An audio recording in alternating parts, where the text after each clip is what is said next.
Bars is back. Sam Ant. Oh God.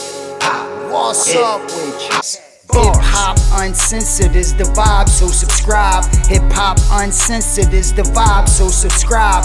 Oh God, driving Sam Ant riding passenger side, and you heard it out the at all. I wish I only know Charlemagne. I don't even know the other guy's name, but right. I think Charlemagne's always been cool. You know, when I talk to him, I have a lot of respect for him.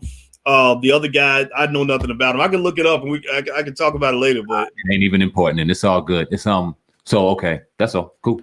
So it's a question that I meant to ask you the other day, and right after you got off the show, this story kind of blew up.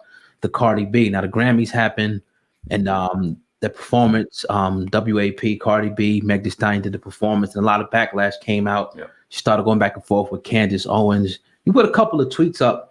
One I thought was really, real good. You put, if Cardi B were a black man rapping about his genitals in front of millions of little children, they would call her a sexual predator. Can you expound on that? And what do you think about Cardi B, Meg Thee Stallion, and this new porn style of hip hop? Well, I was talking to my 10-year-old about Cardi B a minute ago because all the kids like her, and I think she's very talented. But I told her, I said I was trying to help her understand what's going on, and I said, look, for every time you see a Cardi B or a Lizzo or whatever, just know that there's another 10,000 black women who are just as talented that won't get that opportunity because they refuse to do certain things, because they refuse, because they're committed to a certain standard of behavior where they want to represent their families and their community in a positive light. And I think with Cardi B, she gets a lot of the flack that was really created by white supremacy and this whole systematic racism thing, where even going back to minstrel shows, they always pick the most ridiculous Negro to make the most famous one. And then when you say something about it, people think you're attacking the performer, right, when really you're looking behind the curtain. Like I said, look, I'm not attacking the puppet. I'm talking about the puppet master. I'm talking about Apple Music. I'm talking about Spotify. I'm talking about all these people, these places that are putting millions of dollars behind promoting a certain image. So I think with Cardi B and the Grammys and Megan Thee Stallion and everything else, I mean, this ain't new, right? You go back, you got Lil' Kim a generation ago, and a lot of stuff, Nicki Minaj, a lot of things have happened before then.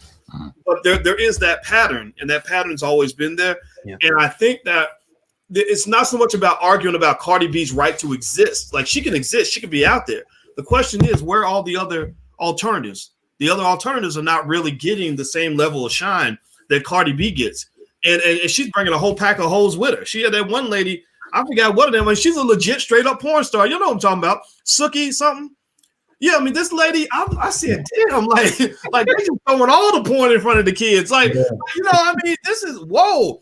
So I think that it's kind of like, it's not anti-Cardi. It's really more anti-system.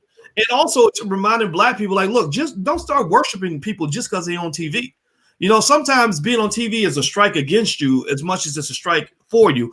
So I think that in terms of Cardi and Candance Owens going back and forth, that's interesting to me because here basically you got two black people that were propped up by white people. The black community did not choose Candance Owens. The black community did not choose Cardi B. They did not make those individuals into so-called black leaders or prominent black people. But if you look at that Democrat-Republican divide, Joe Biden's over here speaking, with Cardi B, ignoring all the intelligent black people they could be talking to who really understand policy and what's going on.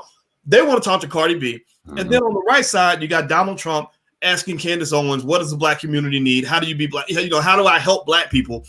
And she's got this white husband right next to her. Candance Owens is not a representative of black people. And now there's Cardi B. So to me, it was a plantation fight. It was two people just arguing, like saying, well, your massa is bad. Well, your massa is bad. Your massa did this. Well, your massa did that. And I wasn't impressed.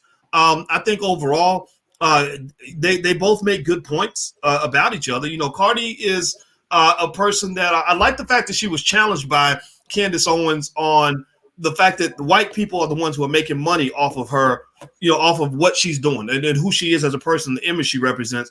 And I also think Cardi made a good point about Candance in terms of her being a puppet for the Republican Party. What I would really like us to listen to more are people who are not trying to be Democrat or Republican, but just trying to be black.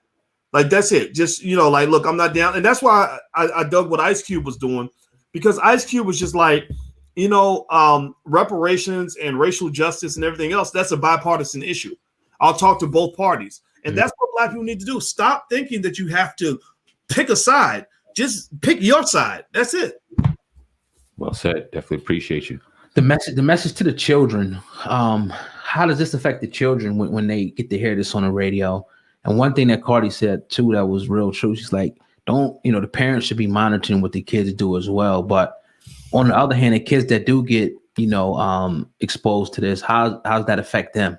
Like the younger kids, 12, 13-year-olds, in your opinion? Man, first of all, that's bullshit. We're going to talk about parents can monitor whether their kids hear Cardi B. If that music is being played on every platform everywhere. If they ain't hearing it, on the internet, on the radio, they're going to hear it when they go to school with their friends. It's stupid. It's absolutely stupid for any rapper to think, I got kids, I got daughters.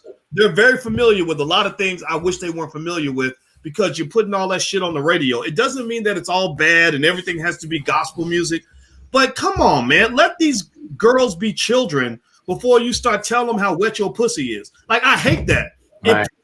As a father, it just pisses me off. Because here's the other thing. Here's the paradox of that. Here's where we get caught looking stupid. Mm-hmm. So some little girl is getting sexualized at the age of 6, right? Being taught to sell her pussy for a Gucci bag and all this other stuff. And then she gets about 11 or 12 and she starts hitting puberty. And then she starts thinking that she's ready for things that she ain't ready for. So some guy comes along she ain't got no daddy at home, ain't got no money in her pocket. So some guy comes along, tells her that she's pretty, gives her a couple dollars, buys her those, those Jordans she wants or that Gucci purse or whatever she wants. And then next thing you know, she's sleeping with a grown ass man. Yeah. And then you want to turn and say, well, why aren't we protecting little black girls? How can we let black men look at what black men are doing to black girls? Well, no, you're doing it too. You need to stop sexualizing our kids when they're in elementary school. What the fuck is wrong with you? So I think that the thing is here, this is a corporate thing. This is corporatized genocide because basically they're doing to black people what Hitler did to the Jews in Nazi Germany. They are allowing media to consistently push a message that dehumanizes black people and makes us look like roaches. And so then when black people get killed, nobody cares because nobody cares when a roach gets killed. When black men are going to prison in droves, they don't care because, well, look at the way they act. Of course they should go to prison. Little black girls are going through hell, getting raped and beaten and everything else. Well, they don't care because who cares about a little black girl? Little black girls ain't nothing but $2 hoes like Cardi B shows us, right? So I think that at the end of the day, we got to look at the engine behind this. The engine is the money. The engine is the corporations. And the question you must ask is, why is it that they will allow artists to say things about black people that they would never allow you to say about Asian people? They would never allow you to say those things about Jewish people. They will never allow you to say those things about white people, especially not a white woman. You saw what happened when Rick Ross made one little joke about date rape, not even a joke or whatever, a little lyric about date rape. You saw they took his ass down quick, right? But black people, anything goes. And I think that some of us have to, again, go back to standards. What is the standard? Like, we have to have standards. If we never have any standards and never stand up for ourselves, then people are going to use us forever. How do we defeat that as a people, in particular in hip hop and in music and then within that culture? Because we ain't the only ones that know that. That's a conversation that's happening everywhere, but people are dumbed down to it either because of the money, either because of the love of it and just the high of the fame or whatever their situation. Meanwhile, they sit aside and watch it. So we begin to hold our talent within hip hop and Hollywood or whatever we see on social media, promoting these type of things more accountable.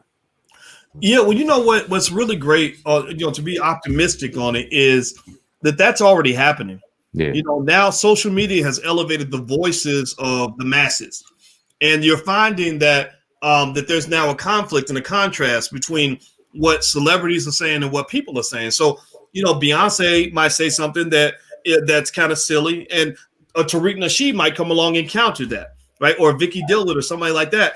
And that's what you really need. You need really with black people, what you don't really need something where everybody has to be the same. What you really need is more diversity. So instead of us thinking that every black person is ratchet and ignorant and self-destructive, let those people live. Let them do what they want to do, right? Like a Future, like a guy like Future. I don't identify with anything he talks about. like I'm